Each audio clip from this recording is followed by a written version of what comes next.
పులుల సంరక్షణలో రాజీ ఉండదన్న సంకల్పంతో రాష్ట్ర ప్రభుత్వం మరో కీలక నిర్ణయం తీసుకుంది. దేశంలోని అతిపెద్ద పులుల ఆవాసాలలో ఒకటైన నాగార్జున సాగర్ శ్రీశైలం టైగర్ రిజర్వులో పులుల సంరక్షణ వ్యవస్థను సమగ్రంగా సమీక్షించి భవిష్యత్తు కార్యాచరణకు మార్గదర్శకాలను రూపొందించేందుకు హైపవర్డ్ కమిటీ ఏర్పాటు చేసింది.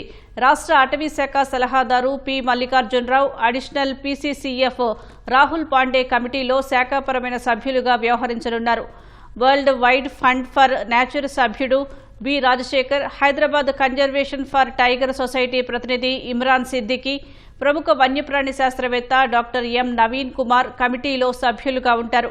మార్కాపురం జిల్లా గిద్దలూరు అటవీ ప్రాంతంలో 2 రోజుల క్రితం ఆడపులి అనుమానాస్పద మృతి ఘటనను పవన్ కళ్యాణ్ తీవ్రంగా పరిగణించారు. ఈ నేపథ్యంలో క్షేత్రస్థాయి పరిశీలన, పులులు, వాటి ఆవాసాల సమర్థవంతమైన సంరక్షణకు తీసుకోవాల్సిన చర్యల ఆవశ్యకతను గుర్తించారు.